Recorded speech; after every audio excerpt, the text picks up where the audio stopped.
Malamnya man qoma. Ada dua hadis yang memang ditujukan untuk siang hari, yang satu ditujukan untuk malam harinya di bulan Ramadan. Lafaznya semuanya sama, satu huruf saja yang berbeda. Untuk siang harinya lafaznya man shoma ramadhana imanan wa ihtisaban ghufira lahu ma taqaddama min dzambihi. Barang siapa yang puasa di bulan Ramadan iman kepada Allah Subhanahu wa taala seraya menghitung-hitung, nanti saya jelaskan yang dihitung apa saja. Apakah boleh menghitung amal baik kita? Nanti saya jelaskan. Apakah harus amal buruk kita? Nanti saya sampaikan. Yang penting menghitung-hitung amalan-amalan kita. Ghufira lahu ma taqaddama min dzambihi, akan diampuni dosa-dosa kita yang telah lalu. Shoma di waktu siang. Malamnya man qoma ramadhana. Siangnya shoma, malamnya qoma. Bedanya so sama qa. Dua-duanya hadisnya sahih. Qoma ramadhana, di malamnya adalah barang siapa yang mendirikan salat tarawih itu selama bulan Ramadan imanan wa ihtisaban ghufira lahu ma taqaddama min dzambi, hanya kepada Allah Subhanahu wa tujuannya akan diampuni. Jadi Ramadan ini bagaimana cara Allah hancurkan dosa-dosa hambanya? Karena apa? Siangnya kita shoma menghancurkan, malamnya kita qoma itu juga menghancurkan dosa-dosa kita yang sudah lalu, berapapun umur kita. Yang jadi masalah adalah yang perlu kita pahami bersama adalah ini. Man shoma ramadhana imanan wa ihtisaban.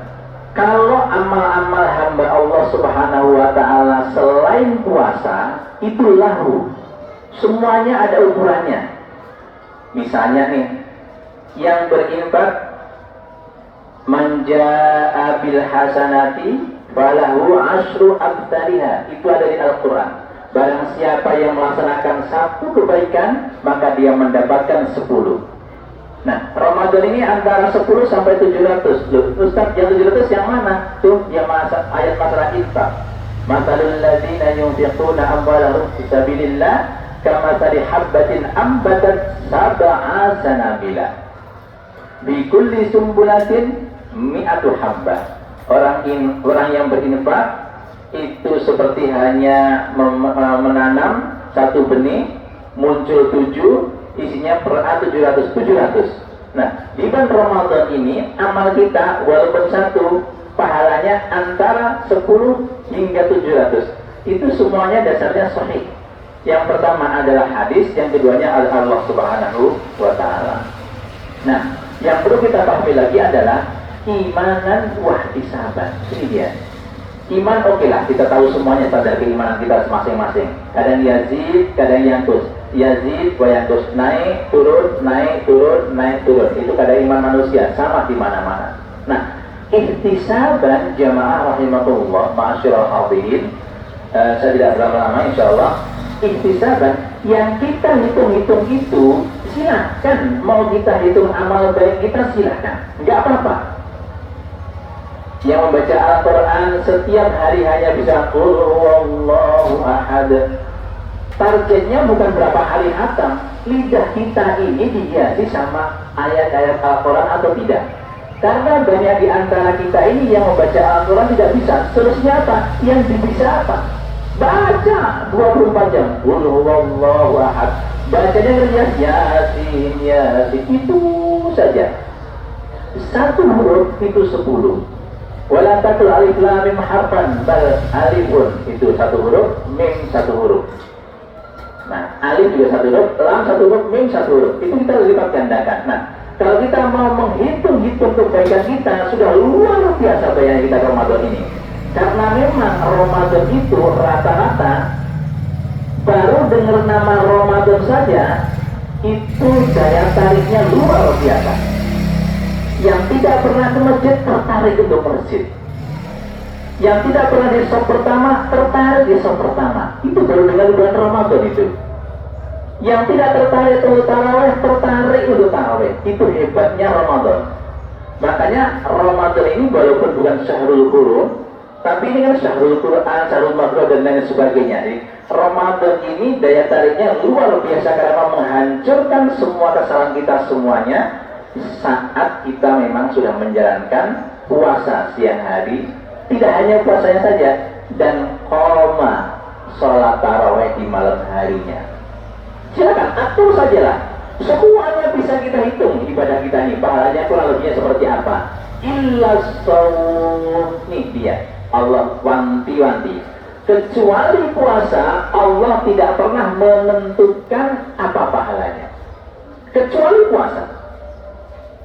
Senin Kemis jelas, infak jelas, semuanya jelas. Puasa fa innahu li wa ana ajzi bihi. Puasa itu urusanku dan aku akan memberikan pahalanya.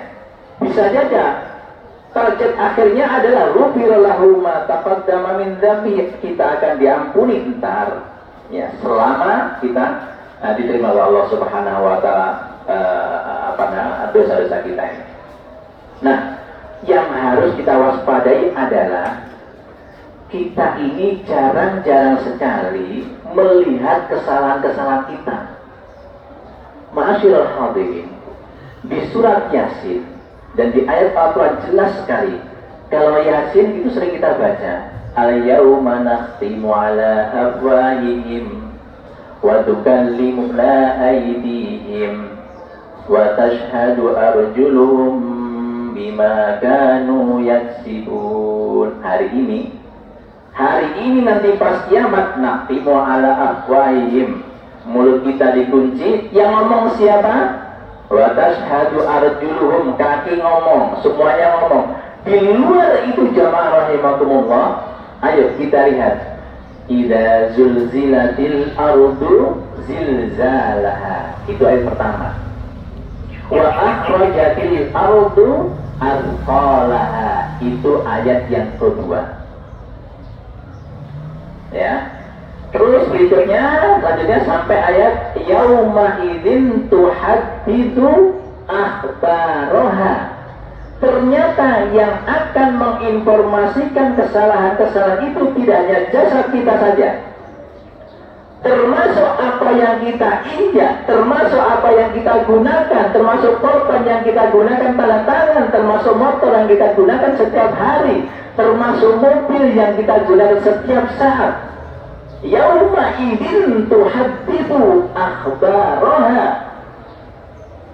Suatu saat itu mobil akan bersaksi. Kita punya mobil ada 2. Ke kebun binatang safari 10 kali, ke Monas 10 kali, ke Ragunan 10 kali, mudik 10 kali. Dia ke masjid belum pernah sama sekali itu mobil ke masjid. Itu nanti akan bersaksi kepada Allah Subhanahu wa taala, ya Allah, aku mobilnya dia kagak pernah diajak untuk mengantarkan dia beribadah. Ujung-ujungnya ya Allah, terakhir saya mengantarkan dia ibadah adalah mengantarkan dia ke kuburan. Itu paling akhir. Itu baru mobilnya. Motornya juga sama. Suatu saat motor-motor kita ini jamaah rahimakumullah akan ngomong dengan Allah Subhanahu wa taala. Oke, hari ini ke masjid. Pernah nggak kata teman maksiat ngomong itu nanti itu? Sendal yang kita gunakan ribut ke masjid, sendalnya hilang gara-gara ke masjid.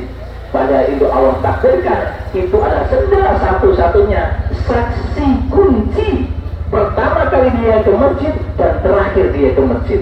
Ributnya luar biasa gara-gara sendalnya hilang. Sampai-sampai pengurus masjid pasang CCTV gara-gara sendalnya hilang. Padahal itulah saksi kunci kebaikan dia, sendalnya menuju ke masjid.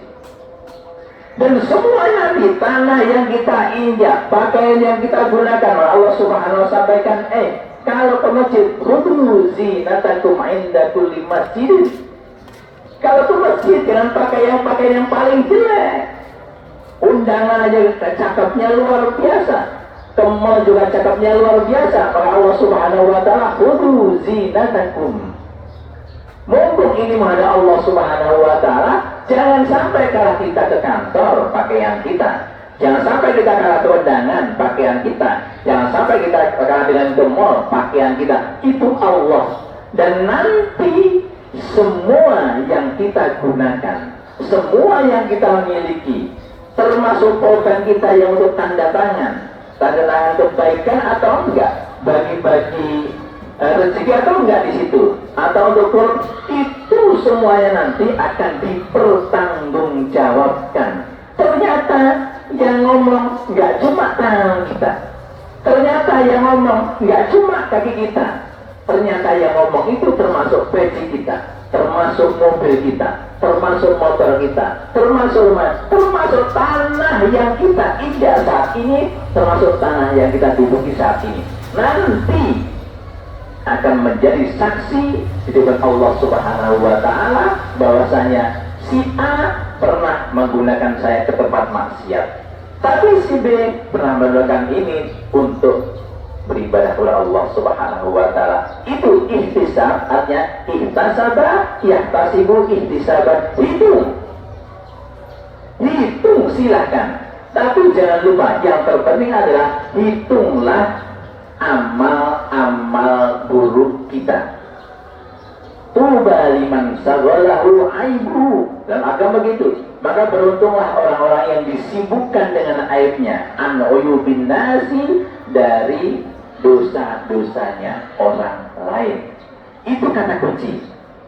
Berapapun umur kita saat ini, kalau kita mampu menjalankan Ramadan full siang harinya dan malam harinya taraweh, itu Allah insya Allah akan ampuni dosa-dosa kita dengan catatan. Ingat ya, ihtisaban, hadirkan ketika kita tarawih misalnya. Tarawih itu kan santai. Setelah sholat, imam-imam di Indonesia itu jarang-jarang sholatnya panjang-panjang, yang penting kan khusyuk. Makanya ketika sholat, antara sholat itu Aisyah nanya kepada Rasulullah, ya Rasul, doa apa yang perlu saya lafadzkan di antara tarawih? Gampang ternyata. Lafaz-lafaz yang setiap hari kita gunakan itu ada dari Rasulullah SAW. Allahumma innaka afun tuhibbul afwa fa'fu anna. Allahumma innaka afun tuhibbul afwa. Di sela-sela tarawih lafazkan itu. Ada imam bilang sallu salat tarawih itu untuk membedakan antara sana. Tapi yang esensinya adalah di sela-sela tarawih mintalah taubat kepada Allah Subhanahu wa Ta'ala. Allahumma innaka afun, ya Allah, Engkau Maha Pemaaf. Tuhibbul afwa, ya Allah, Engkau memang suka memaafkan. Fa'fu anni, maafkanlah seluruh dosa-dosa saya. Jangan lupakan, ringan sekali. Allahumma innaka afun karim tuhibbul afwa fa'fu anna. Itu dari Rasul, bukan itu hadisnya Rasul. Dan yang dapatkan Rasul itu awas untuk kita semuanya. Dan ayo kita amalkan setiap saat di sisa-sisa Ramadan yang akan mengantarkan kita menuju ghufrannya Allah Subhanahu wa Ta'ala. Aku qouli hadza wa astaghfirullah li wa lakum wa lisairil muslimina wal muslimat wal muslimina wal muslimat fastaghfiruhu innahu huwal ghafurur rahim.